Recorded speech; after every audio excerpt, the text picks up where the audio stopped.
John Ronald Reuel Tolkien es ampliamente considerado como uno de los mayores genios literarios de la historia.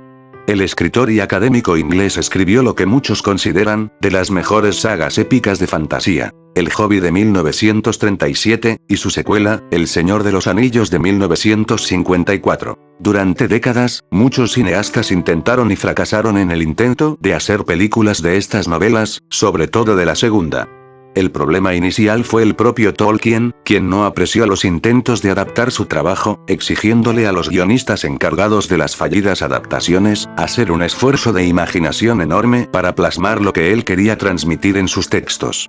Si bien Tolkien entendía que el cine era un medio diferente, no creía que esto implicaba que la adaptación difiriera demasiado del material original, por lo cual, se resistió a cambios significativos.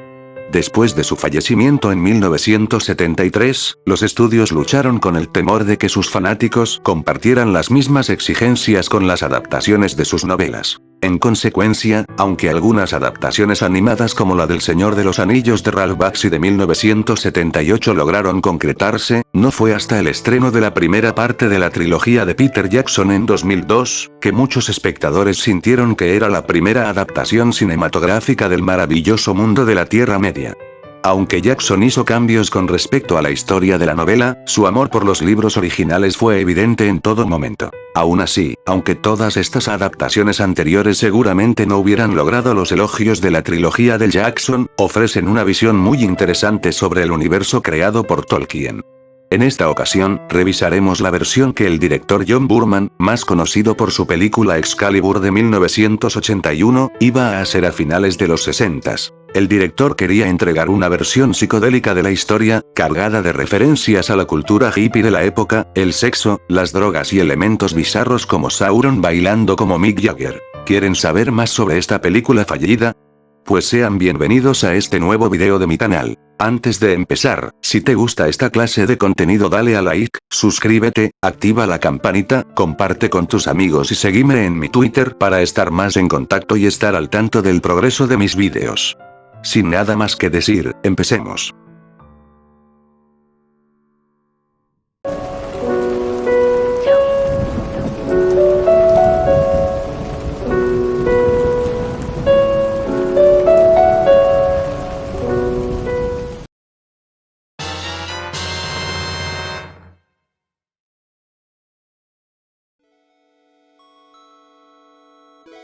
La editorial Ballantine Books publicó en 1965 una edición de bolsillo del Señor de los Anillos en 6 volúmenes diferentes que completaban la historia. Esta edición más económica hizo que la obra fuera mucho más popular que en sus primeros años de publicación, particularmente en la contracultura hippie. La influencia del libro se ve en eslóganes de la época como Frodo vive o Gandalf para presidente, y en canciones de rock como Rumble On de la legendaria banda Led Zeppelin. Además, la historia de la novela resonó fuertemente durante la época de la Guerra de Vietnam, ya que muchos interpretaban al Señor de los Anillos como una alegoría de la lucha contra las fuerzas imperiales de Estados Unidos. La creciente popularidad de los escritos de Tolkien coincidió con los cambios que atravesaba Hollywood entre 1967 y 1971, un periodo conocido por la producción de películas que desafiaban las normas sociales, culturales y estéticas. El cine del nuevo Hollywood incluía películas que traspasaban los límites convencionales del sexo, las drogas y la violencia, utilizando música rock en su banda sonora e incorporando elementos del cine europeo en su estética. Algunas películas que salieron en esta época son Bonnie y Clyde, Perdidos en la noche, El graduado y A quemarropa. Estas películas eran producidas y dirigidas por una nueva ola de cineastas jóvenes que querían presentar una visión del mundo mucho más oscura y cínica en comparación de las películas realizadas años antes. Uno de estos cineastas emergentes era John Boorman, quien había tenido una exitosa carrera en Reino Unido a principios de los 60s dirigiendo documentales. El éxito de su película Atrápanos si puedes en 1965, combinado con su bajo presupuesto y estética atractiva para un público juvenil, atrajo la atención de los productores de Hollywood. En 1969, tras dirigir sus primeros 2 largometrajes en Hollywood, el presidente de United Artists, David Picker, le preguntó a Boorman si tenía alguna idea de qué película le gustaría dirigir tras la finalización de su tercera cinta, El príncipe sin palacio. Burman les proporcionó un tratamiento para una película sobre Merlín, el mítico hechicero de la cultura galesa y la leyenda artúrica. En cambio, Pickett le preguntó si estaba interesado en adaptar un libro del que la compañía había adquirido recientemente sus derechos cinematográficos. Obviamente me refiero al Señor de los Anillos. El director aceptó la tarea más por curiosidad que por entusiasmo, ya que nunca se había leído los libros. El proyecto se anunció oficialmente en 1970. Escribió junto a Rospo Pallenberg un guión que adaptaría la novela entera en una película de 3 horas aproximadamente. Burman quería que la adaptación resonara principalmente con la juventud contracultural de aquella época, por lo cual, deseaba que la música rock tuviera una gran presencia en el largometraje, teniendo en mente a Ringo Starr para componer la banda sonora. Pallenberg instó a Burman a basar la estética de la película en los filmes de Akira Kurosawa, ya que tenían una atmósfera de cuento de hadas, y en la película soviética Alexander Nevsky, por cómo esta representaba los conflictos entre grupos. Lo más difícil para el dúo fue, como algunos se habrán imaginado, la escritura del guión. Burman y Pallenberg estaban abrumados con la información del libro de Tolkien y buscaban la forma de resumir esa gran cantidad de material en una sola película. Para ayudarse, armaron fichas llenas de información sobre las diversas razas de la Tierra Media y los personajes y lugares más importantes. Dándose cuenta de que no podría hacerle justicia al libro, Burman decidió hacer una adaptación más libre del relato, dándole su propio toque al guión y añadiendo muchos elementos nuevos y modificando otros. Es así que El Señor de los Anillos pasó de ser una historia de fantasía épica ambientado en un pasado ficticio de Inglaterra, a una alegoría a la turbulenta época de los 60s. Una década cargada de violencia, drogas y revoluciones sociales. Esta iba a ser una adaptación radical no solo porque se desviaba bastante del libro, sino también porque estaba incorporando la ideología contracultural de ambos guionistas. También minimizó los aspectos católicos de la obra a favor de una interpretación más artúrica, con elementos psicodélicos y carnales más semejantes al género de espada y brujería. Burman se mantuvo en contacto con Tolkien a través de cartas para informarle de las novedades del proyecto, diciéndole entre otras cosas, que tenía la intención de que niños actores sean los encargados de interpretar a los hobbits, pero sus voces serían dobladas por actores adultos, teniendo entre sus candidatos a más ni nada menos que Al Pacino como Frodo. A Tolkien le encantó la idea. Sin embargo, es poco probable que el escritor británico estuviera al tanto de los cambios que Burman quería hacerle a su obra, ya que si no hubiese hecho todo lo posible para que esa película nunca saliera a la luz. En cuanto al elenco de la cinta, Burman quería que la mayoría de los actores fueran desconocidos, aunque sí consideró a figuras famosas de la época como Vincent Price y Christopher Lee para Aragorn y Gandalf respectivamente. A pesar del gran énfasis en la acción y en las escenas de batallas épicas que tenía el guión de la cinta, su presupuesto sería, excluyendo los honorarios de Burman y Pallenberg y el sueldo de los actores principales, de tan solo $4 millones, una cifra muy baja para una producción de tal magnitud. La película sería rodada quitando algunas secuencias que detallaré más adelante, en Irlanda e Inglaterra. Todo marchaba viento en popa para que la película viera la luz en 1972, pero las cosas se empezaron a torcer cuando, tras que United Artists sufriera una serie de fracasos comerciales, David Pickett fuera reemplazado por Arthur Krim, quien a diferencia de su predecesor, no había leído los libros de Tolkien. Krim no estaba seguro de que el proyecto del Señor de los Anillos tuviera éxito, pues creía que la cinta solo atraería a los niños. Eso, sumado a que el guión necesitaba mucho más presupuesto del que se concibió originalmente, estancó el proyecto. Burman no se rindió e intentó venderle el proyecto a otros estudios, pero ninguno se interesó. Disney consideró hacer la película en un inicio, pero rechazó la idea rápidamente debido a sus altas dosis de violencia y oscuridad. Eventualmente, United Artists seleccionó a Ralph Bakshi para hacer la adaptación del Señor de los Anillos, solo que esta sería en formato animado. Esta fue estrenada en 1978, convirtiéndose en un filme de culto a pesar de sus fallas a la hora de adaptar la obra de Tolkien. Por otro lado, Burman y Pallenberg usaron algunos elementos e ideas de su guión para realizar la película Excalibur, que fue lanzada en 1981. Burman intentó resucitar el proyecto a inicios de la década de los 90, pues creía que los avances tecnológicos en el CGI gracias a películas como Jurassic Park, le permitirían realizar su adaptación de una manera que no habría podido en los 70. Burman incluso imaginó un elenco compuesto por actores de gran renombre, entre los que se encontraban Jeremy Irons Baggins como Gandalf, Sean Connery como Aragorn, Bob Hoskins como Gimli, Danny DeVito como Gollum, y quizás la selección más extraña, Tilda Swinton como Elrond, ya que el director quería que todos los elfos tuvieran aspecto andrógino. El director le sugirió la idea a Jake Everts. Desafortunadamente, Everts le dijo que su guión le parecía demasiado largo y caro de producir. Además, sentía que primero la audiencia necesitaría ver una película del Hobbit para entender algunos elementos de la trama. Pero sacando estas razones, Everts había perdido mucho dinero en su más reciente proyecto, la película de Super Mario Bros., pues intuía que iba a fracasar en taquilla. Y razón no le faltó, pues todos sabemos lo mala que resultó siendo esa cinta, y lo pésimo que le fue tanto crítica como financieramente. El productor no quería comprometerse con otra película de efectos especiales demasiado costosos. Y de esa forma, la adaptación de John Boorman quedó sepultada para nunca más poder ser concretada. Su guión se encuentra actualmente en la Universidad de Marquette, como parte de la colección de Tolkien. Ya dado todo el contexto, veamos qué tan loca y radical iba a ser esta versión que Boorman y Pallenberg habían ideado.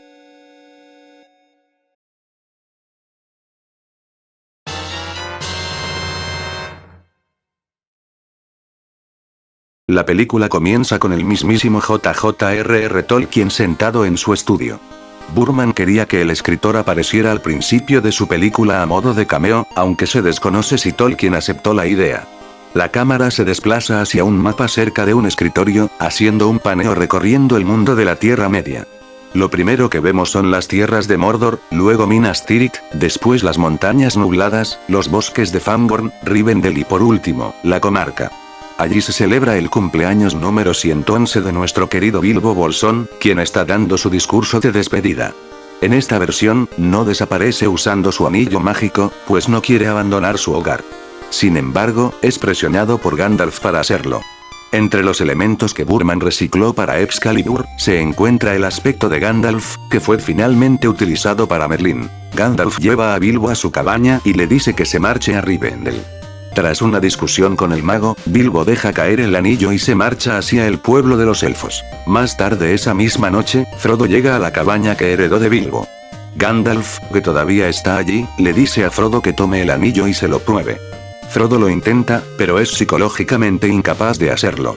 De repente, entra en una especie de trance y murmura: un anillo para gobernarlos a todos en las tierras de Mordor, donde yacen las sombras. Esto sorprende a Gandalf. Al igual que en la historia original, Frodo intenta darle el anillo, pero el viejo mago le prohíbe severamente que lo tiente con él. De repente, irrumpen en la casa Sam, Pippin y Merry. Estos le comentan a Frodo que vieron a un encapuchado vestido de negro a bordo de un caballo rondando por la comarca. Gandalf se sobresalta y fingiendo calma, le dice a Frodo que vaya con sus 3 amigos a tomarse unas vacaciones en Rivendell. Cuando sale el sol, los 4 hobbits parten rumbo a la ciudad de los elfos, no sin antes de que Gandalf le aconseje a Frodo no usar el anillo a menos que sea necesario. Es interesante el hecho de que en esta versión, Gandalf está totalmente seguro de que ese anillo es el que pertenece a Sauron sin ni siquiera lanzar el objeto al fuego para ver sus inscripciones. Además, aquí no tiene ninguna excusa para no acompañar a Frodo, simplemente no lo hace porque no tiene ganas. Los hobbits llegan a un campo de hongos, que recogen y comen lo más rápido que pueden. Entonces comienzan a reírse y tener alucinaciones extrañas, donde ven otros hobbits desnudos corretear entre las flores y un ejército de espantapájaros con caras aterradoras. Se nota que esto fue escrito por un hippie en la década de los 60, ¿verdad? Más tarde, el grupo ve a un jinete encapuchado recorriendo el camino. Al sentir un aura maligna emanando de él, deciden esconderse en unos arbustos. El jinete se detiene, olfatea la zona y sigue su marcha. Los hobbits continúan su viaje, pero tras la aterradora experiencia, evitan ir por el camino principal. Me pregunto por qué en todo este tramo no pudieron alcanzar a Bilbo teniendo en cuenta que salieron de la comarca con pocas horas de diferencia, y no creo que alcanzar a un anciano de 111 años sea un gran problema. A los pocos días de iniciada la aventura, los 4 compañeros se vuelven a cruzar con otro jinete, quien los trata de atacar. Los hobbits huyen hacia un espeso bosque, donde notan como las ramas de un viejo sauce se mueven y espantan al jinete negro. De repente, el sauce también golpea por detrás a Sam, lo que hace que este se enoje y trate de atacarlo con su hacha. Sin embargo, el árbol le quita el arma fácilmente, por lo cual, los hobbits le cantan una canción de cuna a modo de disculpa. Al sauce le gusta la canción y les permite pasar la noche acostados en sus ramas. Aunque no se lo menciona como tal en el guión, es obvio que esta criatura que ayuda a los protagonistas se trata de un Ent. Al día siguiente, los hobbits continúan su marcha hasta que escuchan el galope de un caballo. Pensando otra vez que se trata del jinete negro, Sam lo encara y lo desafía a combatir con un cuchillo de cocina. Pero se trata de un montaraz llamado Aragorn, quien les explica que ha venido a ayudarlos a llegar a Rivendell sanos y salvos. Pero antes de que los hobbits pudieran responder, son emboscados por 9 jinetes encapuchados a los que Aragorn menciona como los Nazguls. El grupo trata de huir, pero es inútil. Por lo tanto, Aragorn desenvaina las 2 mitades de una espada rota y se dispone a luchar. Los 4 hobbits lo imitan a pesar de estar desarmados. Durante el combate, Frodo es herido por una lanza. Después de esto, los Nazgûl desaparecen. Aragorn y los hobbits se montan en el caballo y cabalgan a toda velocidad hacia Rivendell para salvar la vida de Frodo. Entonces, los Nazgûl reaparecen y tratan de quitarle el anillo a Frodo. Pero tras que los héroes pasen el río de Rivendell, de este aparecen guerreros elfos montados en ponis, quienes usan magia para generar olas que desintegran a los Nazgûl. Frodo es desnudado y cubierto de hojas sobre una mesa de cristal en el gran comedor de Rivendell. Ahí están reunidos el señor de los elfos Elrond, Gandalf, Aragorn, Boromir, Gimli, los 3 hobbits y un grupo numeroso de elfos.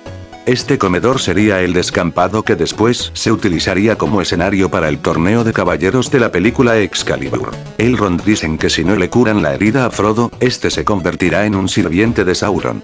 En eso entra su hija Arwen, que en esta versión tiene 13 años, para intentar curar a Frodo.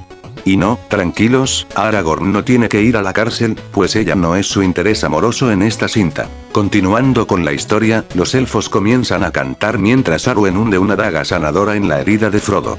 Elrond le dice a Gimli que tenga su hacha preparada para cortar el brazo infectado de Frodo en caso de que Arwen se desmaye. Boromir se harta y le pregunta a Elrond por qué lo convocó a Rivendell si no era para un asunto de extrema urgencia, denotando que desprecia a los hobbits. Gandalf lo manda a callar, ya que la pequeña Arwen está arriesgando su vida en esa cirugía. Boromir se siente seducido por el anillo, y desafiado por Gandalf, trata de tomarlo. Sin embargo, una fuerza invisible parece impedírselo. A todo esto, Arwen logra sacar una esquirla de la herida de Frodo, sanándolo. Entonces Pippin grita: Frodo vive. Esta es una referencia a un eslogan del movimiento hippie en los años 60. La frase se originó gracias a la errónea creencia de que el viaje de Frodo hacia Valinor significaba que viviría allí para siempre al igual que los elfos. Esto fue desmentido por Tolkien, quien confirmó que el paso de Frodo por ese lugar era transitorio, y que su mortalidad tarde o temprano lo alcanzaría. Inmediatamente después de que Frodo es sanado, empieza el concilio para saber qué hacer con el misterioso anillo. Por lo cual, Frodo sigue desnudo durante toda esta escena. Los elfos realizan una obra de teatro al estilo kabuki para contar la historia de Sauron y los anillos de poder. Un grupo de actores entran a la sala con disfraces y máscaras para representar a los personajes del relato. Los elfos son representados por un malabarista con 3 anillos de cristal. Los enanos son representados por otro malabarista, pero esta vez con 7 anillos. Los hombres son interpretados por una hermosa mujer malabarista que se mueve como si fuera una bailarina exótica, con 9 anillos que giran alrededor de sus brazos y cuello. Esto por supuesto hace alusión a los anillos que Sauron le entregó a los reyes de cada raza con el objetivo de gobernarlos. Un actor vestido como un perro se une al espectáculo, ya que representa el destino y la voluntad del anillo. Sauron entra en escena, quien es interpretado por un tipo que el guión describe como alguien parecido a Mick Jagger, vestido de blanco. Sostiene una bola transparente con una bandana alrededor, que representa al anillo único. Un coro élfico empieza a cantar una siniestra melodía similar a la canción Sympathy for the Devil de los Rolling Stone. Sauron hace rebotar la bola de cristal contra el suelo, mientras el perro la persigue hipnotizado. Esto es una representación del poder del anillo único, que era doblegar la voluntad de los portadores del resto de los anillos de poder. El malabarista elfo hace desaparecer los 3 anillos, ya que esta raza no cedió ante la influencia de Sauron y pudieron conservar su voluntad a pesar de tener los anillos puestos. Sauron toma los 3 anillos de los reyes enanos y exclama que los dragones consumieron los otros 4. Esto es una representación de cuando Sauron intentó recuperar los anillos de los reyes enanos tras que ellos tampoco pudieran ser sometidos, pero solo pudo recuperar 3, ya que el resto fueron quemados por el fuego de los dragones o enterrados en las profundidades de las cuevas. Volviendo al teatro kabuki, Sauron se pone a bailar de manera similar a Mick Jagger mientras se acerca a la mujer que representa a los hombres. Ella se queda fascinada con él. Esto es una alusión de cómo Sauron logró controlar la voluntad de los 9 reyes de los hombres, convirtiéndolos en los Nazguls. Seguramente se estarán preguntando, ¿por qué Sauron es representado como Mick Jagger? Pues resulta que John Boorman no simpatizaba con la banda de los Rolling Stones y su vocalista, ya que los consideraba una mala influencia para la juventud y que daban una mala imagen de la contracultura hippie. Esto debido a que por las fechas, donde Boorman y Pallenberg habían escrito el guión, había sucedido el desastroso concierto gratuito que había dado la banda en Altamont, en el que hubo múltiples brotes de violencia y numerosas muertes debido a la pésima organización. Irónicamente, Mick Jagger es fanático del Señor de los Anillos, e incluso intentó ser la voz de Frodo en la película animada de Ralph Bakshi. Así que seguramente, ver cómo Sauron se había inspirado en su apariencia habría sido más un halago que un insulto. La obra continúa representando la guerra de la Última Alianza, donde todos los pueblos de la Tierra Media se unieron para acabar con Sauron de una buena vez. Elendil, rey de los hombres, y Gil-galad, rey de los elfos, se enfrentan a Sauron y acaban matándolo, no sin morir ellos en el proceso. También se ve como Narsil, la espada de Elendil, se parte a la mitad. El perro toma la pelota que representa el anillo y se queda dormido debajo de una tela azul, que representa al río. Esto hace alusión a la pérdida del anillo por parte de Isildur, hijo de Elendil, que se quedó con el anillo único y fue asesinado más tarde por unos orcos mientras caminaba cerca de un río, ocasionando que el anillo fuera arrastrado por la corriente. 2 criaturas se pelean por la pelota de cristal. Uno mata al otro y se queda con el objeto mientras murmura su nombre. Gollum. Esto hace alusión a cómo el anillo fue encontrado por el hobbit Smigol, quien asesinó a su amigo para quedárselo, convirtiéndose en la criatura Gollum. Tras esto, el actor de Sauron reaparece esta vez vestido con ropajes negros, simbolizando su resurrección. Luego entran 2 actores que interpretan a Gandalf y Saruman, este último siendo una chica disfrazada. Saruman comienza a bailar sensualmente alrededor del actor de Gandalf, quien rechaza las seducciones. Esto se hace para explicar la ausencia de Gandalf, quien fue apresado por Saruman por haber rechazado su oferta de unirse a Sauron. Sin embargo, acá no se deja del todo claro cómo logró escapar. El teatro concluye con un actor haciendo de Bilbo Bolsón, que encuentra el anillo único y se aleja del escenario, sin darse cuenta que es seguido por Sauron y Gollum. Esta secuencia en total dura 6 minutos, y por la bizarra descripción, me hubiese encantado verla plasmada en pantalla. Creo que hubiese sido de las escenas más memorables de la película. Aragorn revela que tiene los 2 fragmentos de la espada Narsil, algo que hace horrorizar a Boromir, quien exige que se la devuelva. Sin embargo, Elrond revela que Aragorn es descendiente de Elendil y por lo tanto, el heredero al trono de Gondor. También dice que el anillo no puede guardarse, ocultarse ni usarse en contra de Sauron, sino que debe destruirse en el mismo lugar donde fue forjado, el Monte del Destino. Solo de esa forma el Señor Oscuro será destruido definitivamente. Frodo se ofrece a hacerlo. Todos los allí presentes aceptan sin mucha oposición y se forma una compañía encargada de escoltar a Frodo hacia Mordor, entre los que se encuentran Sam, Merry, Pippin, Aragorn, Boromir, Gandalf, Gimli y Legolas. El guión describe a este último como un elfo vestido con plumas y hojas. Antes de partir de Rivendell, Arwen y otras sirvientas elfas les entregan a la comunidad del anillo unas capas élficas de invisibilidad, y unos panes de lembas, que tienen la capacidad de adquirir el sabor de la comida que la persona desea mientras lo come. Esta escena me parece un gran acierto, ya que siempre me pregunté por qué los elfos de Rivendell no les dieron pan de lembas y capas élficas a la comunidad. Elrond tuvo 2 meses para organizar la misión después del consejo, por lo cual, parecía un poco absurdo que haya dejado pasar algo tan esencial. Además, por lo que tengo entendido, Lothlórien no era el único reino élfico donde se fabricaban estos objetos. Bilbo, quien también se encontraba en Rivendell, le entrega a Frodo su espada llamada Dardo, que puede brillar cuando hay orcos cerca. Entonces saltamos directamente a la comunidad viajando por el desierto. Elrond los vigila con una bola de cristal desde Rivendell. El elfo señala que su hija Arwen actuará como la guía de la comunidad del anillo durante su viaje, dándole luz en sus corazones. Una noche, Boromir le vuelve a reclamar a Aragorn la espada Narsil, pero este se niega, diciendo que no puede dársela a nadie que no sea el rey legítimo. Entonces Boromir le arrebata una de las mitades de la espada y desafía a Aragorn a un duelo. Pero entonces, Arwen se les aparece en forma de proyección astral. Los guerreros dejan de pelear e inclinan sus espadas hacia ella. La elfa declara que cada uno llevará una mitad de la espada de Elendil. Arwen besa cada mitad del arma, ensangrentándose los labios. Luego, hace lo mismo con Aragorn y Boromir, dejando sus labios manchados de sangre. Con mi sangre, los ato en hermandad. Por último, los dos hombres se besan en la boca. Ándele, nada más un besillo de compas para reforzar la amistad. Tras este extraño ritual, Arwen desaparece. La comunidad sigue viajando hasta llegar a las montañas nubladas. Gimli menciona que Khazad Dûm, el antiguo reino de los enanos, se encuentra bajo las montañas. La comunidad trata de pasar por las montañas, pero la fuerte nevada les impide avanzar adecuadamente. El grupo decide descansar bajo una fogata hecha por Gandalf con su magia. Sin embargo, la calma no dura mucho, pues son rodeados por una manada de wargos. El guión describe a estos seres como una mutación entre lobos y hombres de pelaje blanco. Básicamente, hombres lobo. La comunidad es superada en número, por lo cual, Gandalf le arrebata las capas élficas a los hobbits y las arroja al fuego, haciendo que este se vuelva aún más grande, debido a que las capas estaban hechas de hojas secas. Esto impide temporalmente que los wargos sigan avanzando hacia el grupo. Entonces, Gandalf usa su magia para encerrar a la comunidad y asimismo en sarcófagos de hielo. El calor del fuego es tan intenso que hace que se genere una corriente de agua que arrastra los cuerpos congelados de la comunidad hacia debajo de la montaña. El hielo se derrite gradualmente mientras bajan, liberando a la compañía. Gandalf le dice al grupo que no les queda otra opción que pasar por las minas de Moria y Khazad Dûm para atravesar las montañas, cosa que le agrada a Gimli. Llegan así a la entrada de la mina, pero para su mala suerte, esta se encuentra sellada. Gandalf pasa su bastón sobre la puerta, haciendo que ésta revele unos jeroglíficos que dicen, canta, amigo, y entra.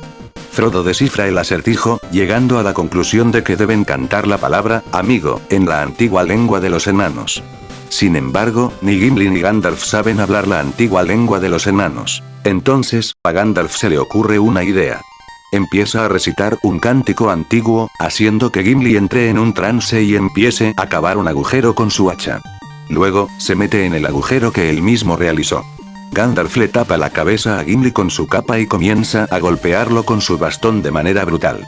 Esto hace que Gimli desbloquee recuerdos ancestrales de los enanos, recordando el lenguaje antiguo de su raza. El enano emerge del agujero y canta la palabra amigo en la antigua lengua, abriendo por fin la puerta. Me pregunto si esta bizarra escena se hubiera tomado de manera cómica o seria, pues parece algo salida de dibujos animados. En fin, la comunidad está a punto de entrar en Moria y apenas ha pasado una hora de película.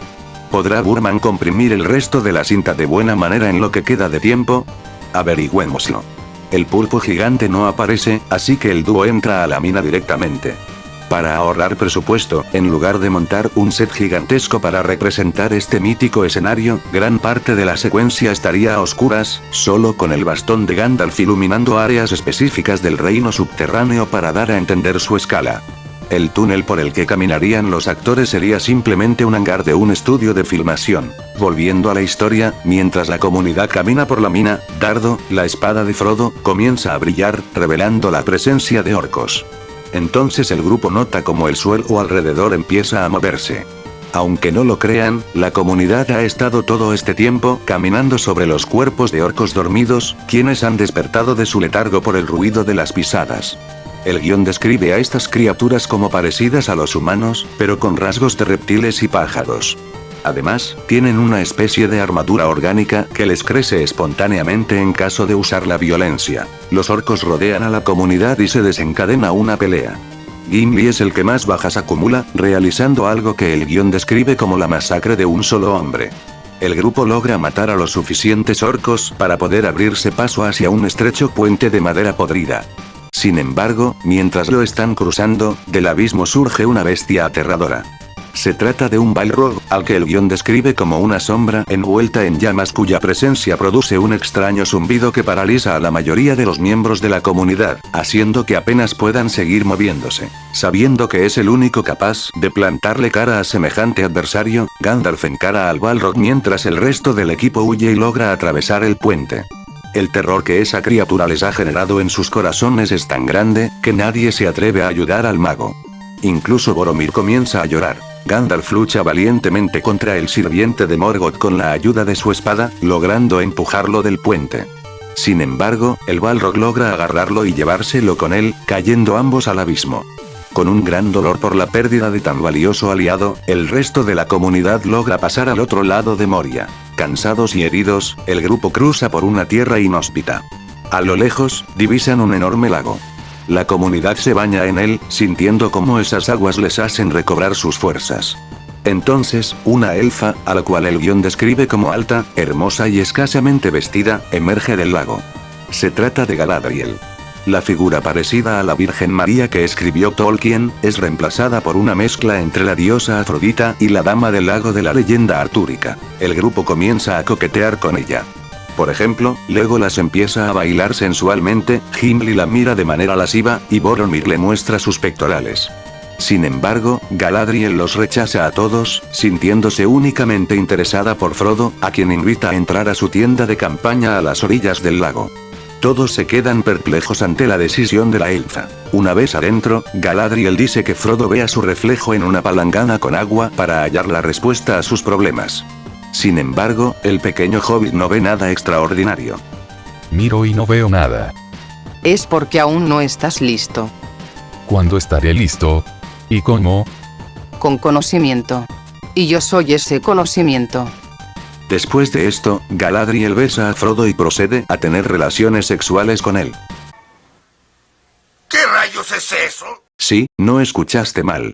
Esta es una de las partes más bizarras y conocidas del guión. La justificación que dio Pallenberg para agregar esta escena es que después de todos los horrores que Frodo había atravesado, el escritor pensaba que se merecía una pequeña recompensa. Además, quería representar el paso de Frodo hacia la madurez al intimar con una mujer y en teoría, convertirse en un hombre. Por último, pensaba que esta escena le agregaría a la cinta un toque de horror y erotismo que atraería al público casual.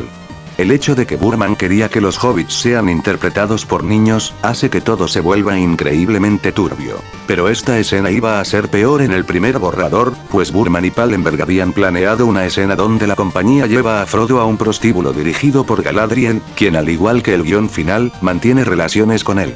Incluso, Frodo iba a tener una especie de depresión poscoito. Sí, todo bastante raro. Volviendo a la historia, a la mañana siguiente, Frodo y Galadriel nadan desnudos en el lago. El hobbit ahora nota que Galadriel porta uno de los anillos élficos que vio representados en el teatro Kabuki. Por lo cual, Frodo le ofrece darle su anillo a su amante. Ella lo manipula e intenta ponérselo, pero cuando está a punto de lograrlo, una mueca aterradora se desdibuja en su rostro, haciendo que el hobbit se arrepienta de su decisión. Frodo le dice que no puede dárselo, pues no soportaría la carga que conlleva llevar el anillo. Galadriel le responde que si destruye el anillo único, los poderes de los elfos se desvanecerán y pasarán a ser un pueblo rústico, alejado de la grandeza que alguna vez tuvieron. Sin embargo, al final acepta la misión de Frodo y lo deja marchar. Frodo regresa con el resto del equipo, que lo miran con envidia. La comunidad construye una balsa con la que se disponen a atravesar el río. Mientras navegan, detectan a Gollum nadando a la distancia. Aragorn está a punto de atacar a la criatura, pero Frodo se lo impide. Más tarde, la comunidad embarca a orillas del río, pues se encuentran en una encrucijada. Aragorn le dice a Frodo que al ser el portador del anillo, debe elegir qué camino tomarán para llegar a Mordor. Ir al sur de Minas Tirith o al norte de Mordor. Frodo le pide una hora para pensarlo y se va a un lugar lejano para reflexionar. De repente, el hobbit es abordado por Boromir, que ha sido corrompido por el anillo y ha decidido matar a Frodo para quedárselo. Frodo se pone rápidamente el anillo, volviéndose invisible y huyendo del lugar. Por el miedo a que otro de sus amigos sea corrompido por el anillo único, Frodo decide ir a Mordor solo. Boromir regresa con el resto de la compañía, profundamente arrepentido por lo que estuvo a punto de hacer. Les avisa que Frodo ha desaparecido y les señala la dirección donde lo vio por última vez. Aragorn, Sam, Legolas y Gimli van a buscar a Frodo, mientras que Merry y Pippin se quedan para consolar a Boromir. En medio de la búsqueda, Sam ve a Frodo y corre para alcanzarlo. Boromir, Merry y Pippin son emboscados por un grupo de orcos, quienes hieren de gravedad a Boromir, aunque no sin antes de que este asesine a muchas de estas criaturas en un intento por defender a los hobbits. Los orcos se llevan a Merry y Pippin, mientras que Boromir hace sonar su cuerno para advertir a sus compañeros. Aragorn, Legolas y Gimli responden al llamado. Con sus últimas palabras, Boromir le entrega a Aragorn la mitad de su espada y le suplica que vaya a Minas Tirith en su lugar para defenderla de los ejércitos de Sauron. El grupo entierra a su camarada bajo un montículo de piedras. Legolas y Gimli le dicen a Aragorn que los dos irán tras los orcos que se han llevado a Merry y Pippin. Aragorn, a pesar de haberle jurado a Boromir que cumpliría su último deseo, decide acompañarlos primero. El trío comienza a perseguir a los orcos. El rastro se pierde en una llanura, donde ven a lo lejos a un ejército de jinetes masacrando a los orcos. Cuando termina la batalla, el grupo se acerca. El líder de los jinetes es el príncipe de Rohan Eomer, que en esta versión es el hijo de Théoden, no su sobrino. Este les dice que no vieron a los hobbits. Legolas encuentra las huellas de los hobbits, que conducen a un bosque. Asumiendo que los pequeños están a salvo y pueden apañárselas sin su ayuda, el trío decide cambiar de rumbo y dirigirse a Minas Tirith. De repente, una figura encapuchada parecida a un Nazgûl galopa hacia el horizonte. Éomer y sus hombres cabalgan a Rohan para avisarle a Théoden sobre la llegada del Nazgûl, no sin antes darle a Aragorn, Gimli y Legolas unos caballos. Como se habrán dado cuenta, los cambios en la historia son mucho más extensos a partir de este punto, pues tiene que comprimir las dos torres y el retorno del rey en 1 hora y media. Por lo tanto, la trama de Rohan y el abismo de Helm son eliminadas casi en su totalidad. Mientras tanto, Frodo y Sam capturan a Gollum y le hacen jurar por el anillo que los guiará a través de los pantanos hasta Mordor. La criatura los conduce hacia la ciénaga de los muertos, donde ven las caras de elfos, hombres y enanos muertos en el agua.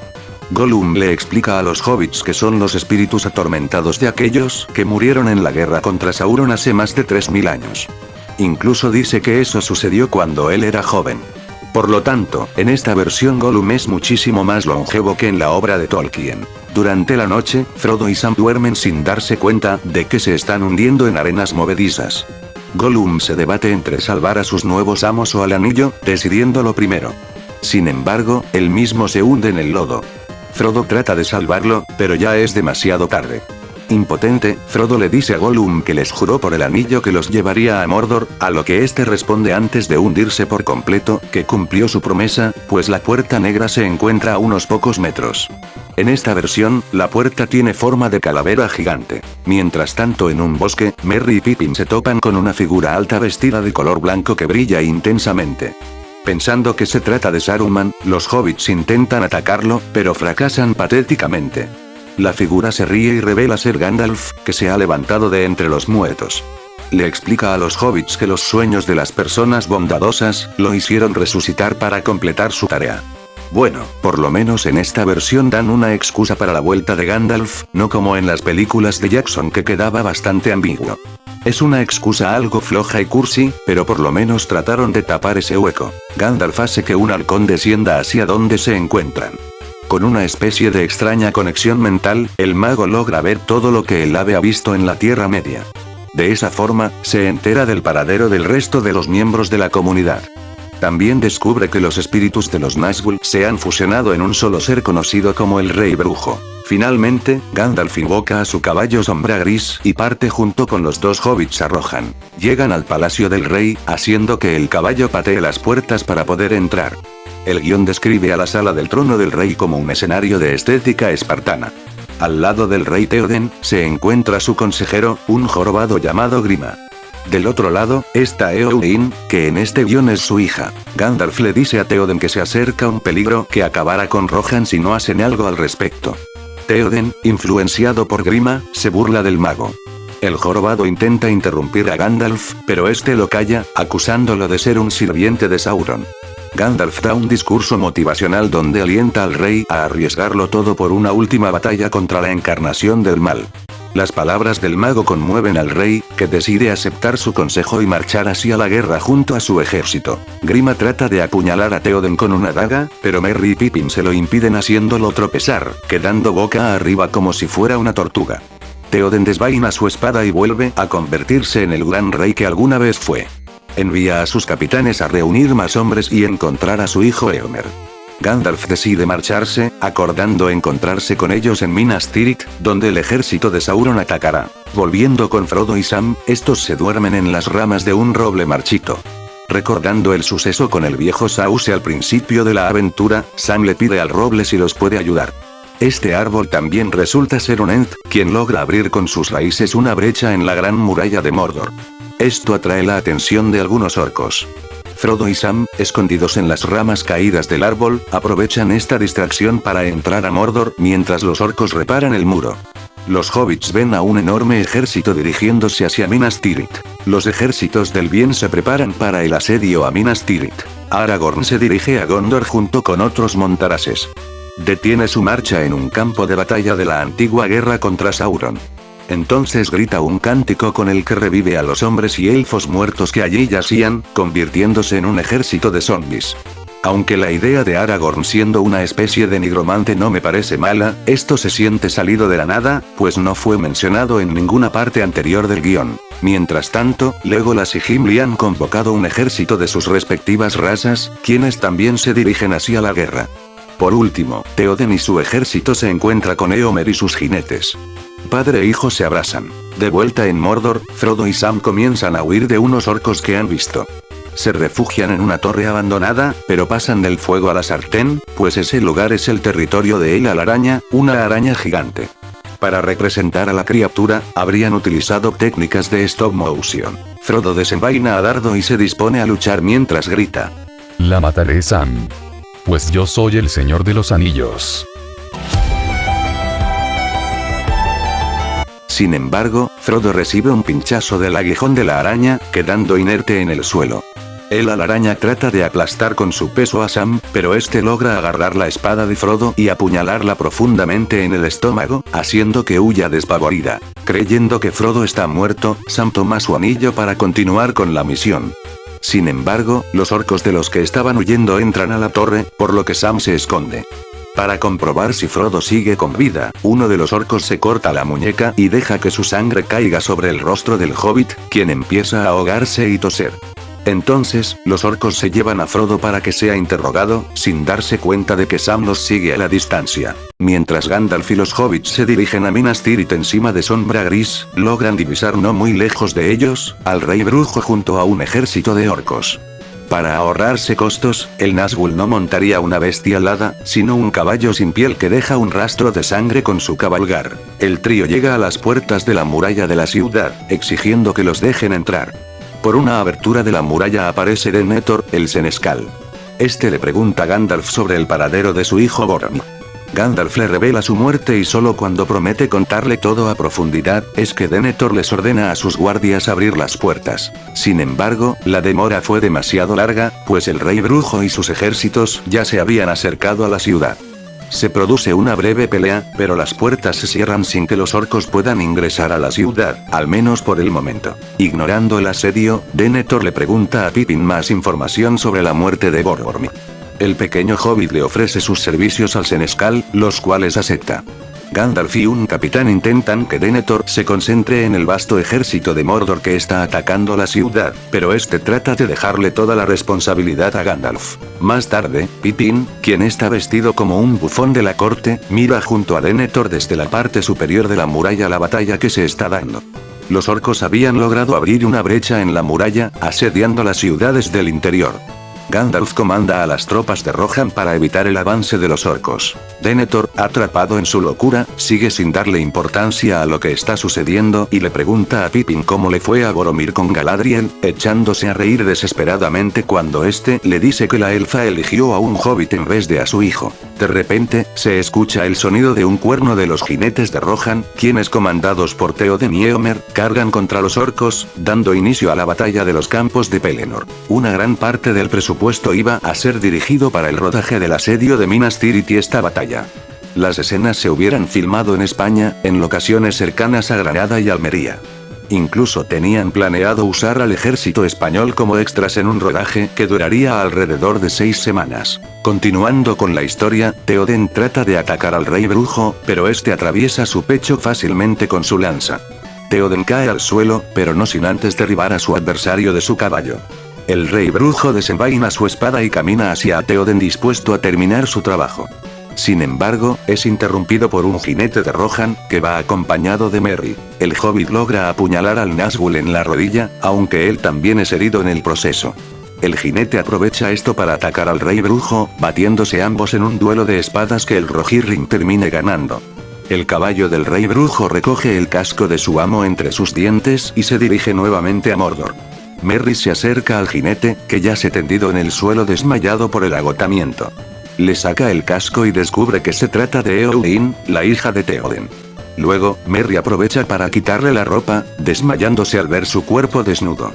Se nota que Burman andaba con mucha hambre cuando escribió este guión, no hay ni una sola mujer que no sea sexualizada. Éomer se acerca a su moribundo padre, quien con sus últimos alientos, toma su corona y la pone sobre la cabeza de su hijo. La batalla continúa. Los civiles también salen a defender la ciudad, entre los que se encuentran cultivadores de abejas, herreros, agricultores e incluso mujeres embarazadas. Para sorpresa de todos, una serpiente gigante de 100 metros de largo se acerca a Minas Tirith. Los buenos están consternados, mientras que los orcos gritan de alegría, pensando que es un aliado de Sauron. Sin embargo, a medida que se acerca, la serpiente revela ser en realidad guerreros que sostenían escudos pintados de color verde. Estos resultan ser los ejércitos combinados de Aragorn, Legolas y Gimli, quienes abaten fácilmente a las fuerzas restantes de Mordor. Aragorn y Gandalf se reencuentran, abrazándose, pues recordemos que en esta versión ellos seguían pensando que el mago había caído en Moria. Denethor, sabiendo que el legítimo heredero al trono ha regresado, se clava una daga en el pecho y muere. Aragorn se acerca a la malherida Éowyn y procede a realizar un extraño ritual de sanación donde imita movimientos de copulación. Por último, la besa con gran pasión e intensidad. Éowyn despierta y mira sumamente enamorada a Aragorn.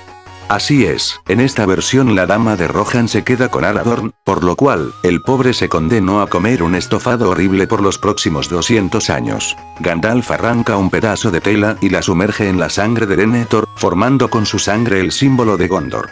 Se lo entrega a Aragorn, que se la pone como si fuera una capa. La gente empieza a aclamar a Aragorn y a Éowyn como sus reyes. Por último, Gandalf comienza a cantar una canción para restaurar la espada. De las cenizas, arderá un fuego, y brotará una luz de las sombras. Renovada, será la espada que se rompió, y los descoronados, volverán a ser reyes.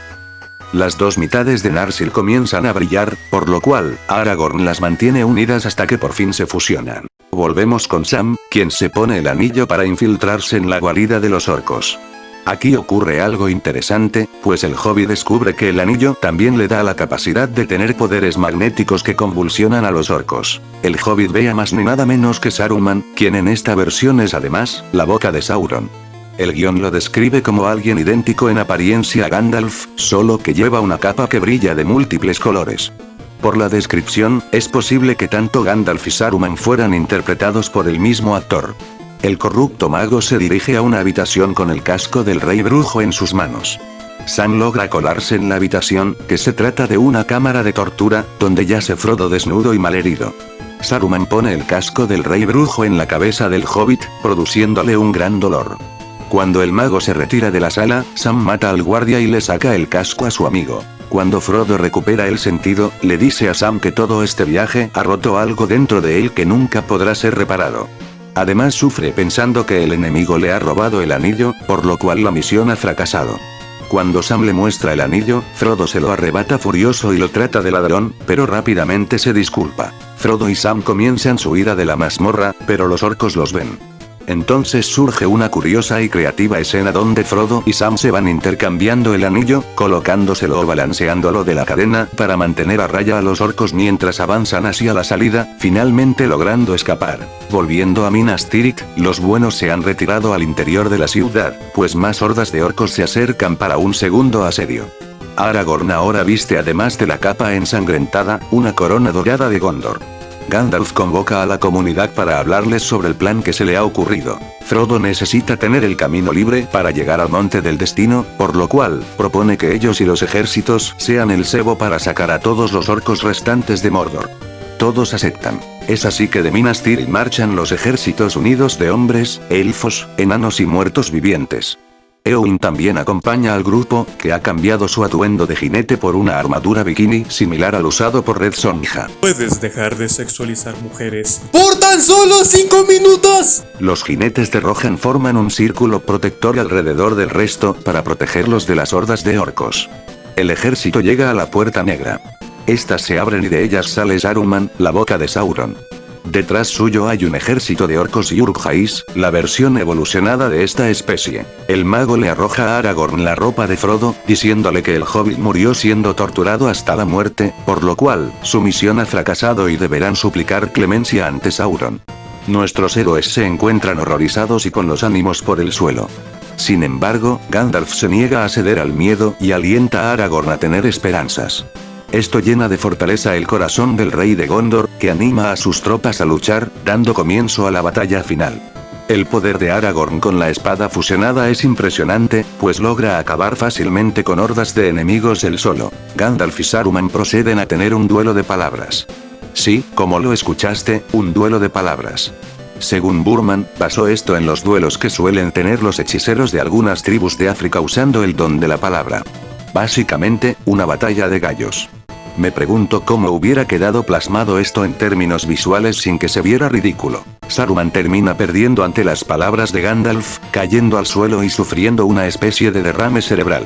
Después de derrotar a su doppelganger, Gandalf se une a la lucha. Entre las acciones más impresionantes que realiza, invoca relámpagos con su bastón y manipula la mente de los trolls para que ataquen a sus amos. Por más que los ejércitos del bien luchan con gran valor y determinación, el ejército de Sauron es tan vasto que se ven superados rápidamente. Ante lo que parece ser el fin, Merry y Pippin se abrazan. La esperanza de Gandalf y Aragorn comienza a menguar. Volvemos con Frodo y Sam, que han estado recorriendo el largo sendero hacia el Monte del Destino. Los dos hobbits miran hacia abajo y ven la batalla que se está llevando a cabo en las puertas de Mordor, y más allá de eso, Minas Tirith siendo sitiada. Frodo teme que pueda ser demasiado tarde para salvar a sus amigos. Frodo y Sam siguen subiendo al Monte del Destino mientras un grupo de orcos los persigue. Gollum aparece y ataca a Sam, noqueándolo. Frodo entonces le dice: Te estaba esperando, Gollum. Sabría que estarías aquí, al final de todo. Una lucha se desata entre Frodo y Gollum, quienes se mueven de manera lenta y lánguida debido al agotamiento. Por poco, Frodo logra ganarle a Gollum, y se dirige hacia el interior del volcán. Sin embargo, cuando el hobbit está a punto de lanzar el anillo al fuego, sucumbe ante él y lo reclama como suyo. Acto seguido, procede a ponerse el anillo. Es interesante cómo Burman enfoca esta escena, ya que a diferencia del libro, que parece querer transmitir la caída de Frodo como algo trágico y patético, en este guión es todo lo contrario, pues resalta el momento como algo glorioso. Los ejércitos de Mordor dejan de luchar y miran hacia el Monte del Destino, dando a entender que Frodo ha suplantado a Sauron como el nuevo Señor Oscuro. Antes de que la situación escalase a peor, Gollum aparece y le muerde a Frodo el dedo donde portaba el anillo, arrancándoselo pero resbalándose en el proceso y cayendo hacia la lava junto con su precioso. El anillo es destruido, lo que genera fuertes terremotos en Mordor que derrumban la torre de Sauron. Las oscuras nubes que rodeaban el lugar se disipan, revelando un hermoso atardecer. Una vez cumplida su misión, los muertos se desvanecen. Los orcos se convierten en humanos y arrojan sus armas, reconociendo a Aragorn como su rey. Esto es un elemento interesante, pues si bien esto no está presente en los libros o las películas de Jackson, la idea de un orco arrepentido que rechaza a su malvado maestro es algo que el mismo Tolkien consideró. Frodo y Sam bajan corriendo de la montaña mientras son aclamados por Aragorn y su gente. Todos abrazan a Frodo mientras cantan, Frodo vive. Después de las celebraciones, Frodo, Sam, Gandalf, Gimli y Legolas deciden marcharse. Por su lado, Merry y Pippin deciden quedarse en Minas Tirith. Frodo y su grupo se despiden de Aragorn, quien se encuentra en su trono junto a Éowyn, escuchando las peticiones y quejas de su pueblo. Tras salir de la ciudad, el grupo se encuentra con Saruman junto a algunos orcos. El mago se ha recuperado de su derrame y desde ahora se dedicará a estafar a la gente en juegos de azar. Gandalf le dice que lo estará vigilando, algo que asusta a Saruman. Los 5 siguen viajando. Pasan por la tumba de Boromir, que ha florecido y se ha llenado de flores rojas. Luego, llegan a la entrada de la comarca, pero para sorpresa de Sam, Frodo no entrará con él. Frodo le dice que después de todo lo que ha pasado, no puede quedarse en la Tierra Media, y ha decidido partir a Valinor, la tierra de los elfos. Con mucha tristeza, Sam se despide de su amigo. Su novia y el resto de hobbits le dan la bienvenida con pancartas. Frodo, Gandalf, Gimli y Legolas siguen caminando hasta llegar hacia una playa donde se encuentra un velero anclado. Gimli y Legolas ven a Frodo y Gandalf unirse a Galadriel, Elrond, Bilbo y Arwen en el bote. Gimli y Legolas aceptan viajar juntos en vez de volver a sus respectivos hogares. El barco zarpa. Legolas y Gimli escuchan las risas de Frodo, quien por fin está feliz después de todo lo que ha sufrido. Mientras el barco sigue navegando, se forma un arco iris. El guión termina con las siguientes palabras de Legolas. Observa, amigo mío. El arco iris aquí solo tiene 7 colores. Sin duda, ellos están dejando un mundo mucho más pobre.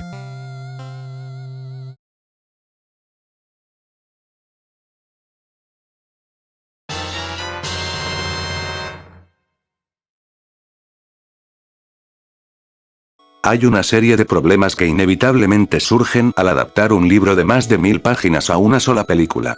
Gran parte de la historia, personajes y tramas secundarias tienen que ser recortadas o eliminadas por completo.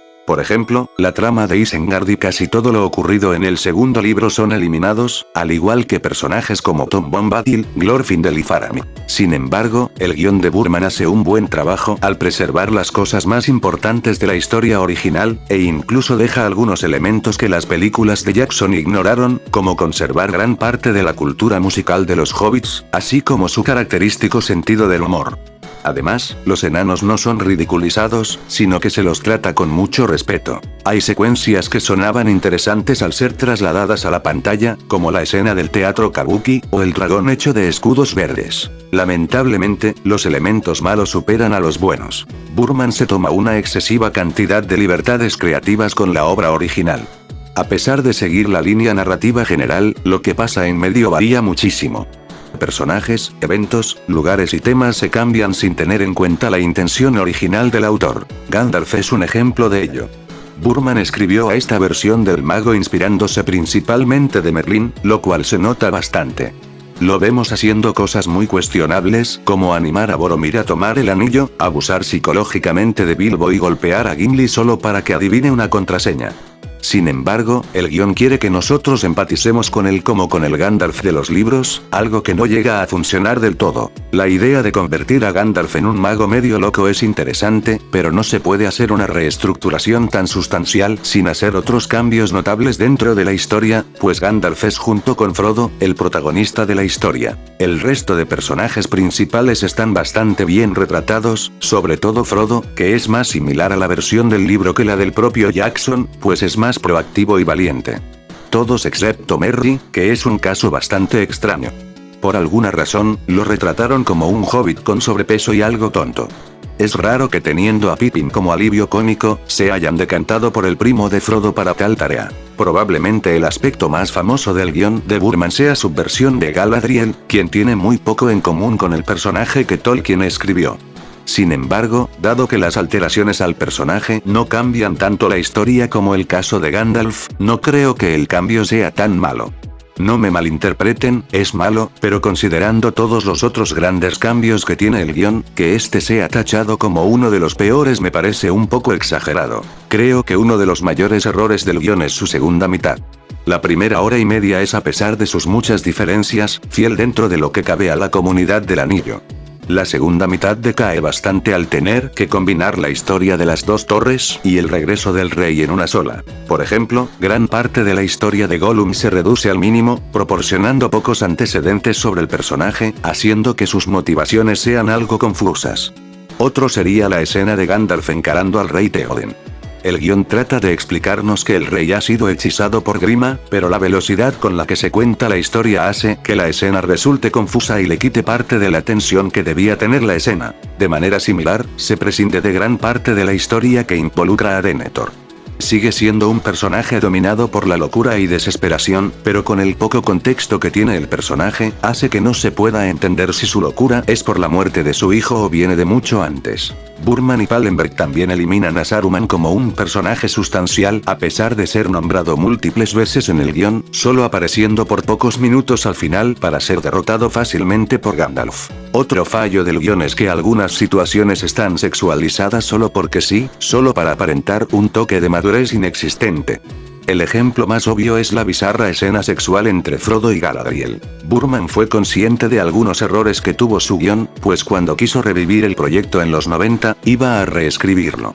Abandonaría el enfoque tan centrado en la guerra, incluso eliminando todo el tercer acto que se centraba en el asedio de Minas Tirith y la batalla en los campos de Pelennor. En cambio, quería que su historia se centrara más en los personajes de Frodo, Sam, Gandalf, y sus heroicas aventuras para lograr su misión. Además, quería más tiempo en pantalla de Gollum y Saruman. En conclusión, a pesar de algunos destellos de genialidad y creatividad, el guión de Burman es terrible en varios sentidos. Quizás fuimos muy afortunados de que esta no haya sido la primera adaptación al cine de la obra. Seguramente se habría convertido en un clásico de culto, pero habría creado una imagen muy errónea sobre el universo creado por Tolkien. Claro, a todo esto se podría argumentar que un artista que adapta una obra a diferentes medios, debe tener la libertad de hacer algunos cambios y en caso de querer ver la historia original, deberíamos leer los libros. Sin embargo, muchos elementos se sienten muy fuera de lugar dentro de la mitología de Tolkien y hubiesen quedado mejor en una historia de Conan el Bárbaro o de la propia leyenda del rey Arturo. Si vas a hacer una adaptación de una obra, lo mínimo que tendrías que hacer es conservar la esencia, algo que Burman no logra hacer. Burman era un sujeto muy creativo que no podía limitarse a lo que estaba escrito en los libros de Tolkien. Eventualmente, consiguió sacar toda su creatividad en Excalibur. Su versión del rey Arturo funcionó en parte, porque esa leyenda era de dominio público y ya había sido mancillada múltiples veces, por lo cual, a la mayoría no le molestó los cambios extravagantes que Burman le agregó al relato. ¿Qué opinan ustedes, queridos espectadores? ¿Les hubiera gustado ver esta versión? ¿Creen que hubiera aportado cosas interesantes al universo del Señor de los Anillos? Personalmente, a pesar de que me he dedicado estos últimos minutos a darle con un caño, este guión me parece asombroso. ¿Es fiel a los libros? No. ¿Habría hecho rechinar los dientes hasta el más casual de los fanáticos de Tolkien? Por supuesto que sí. ¿Habría sido la versión definitiva de la historia? Otra vez no. Pero me encanta justamente por eso, es su propia cosa. Esta versión de la historia con el estilo de fantasía psicodélica y colorida de finales de los 60 e influenciada por la cultura hippie, hace que me sea imposible odiarla. Me ha resultado sumamente divertido leerlo por lo bizarro que es, y por eso, se ha convertido en uno de mis placeres culposos favoritos.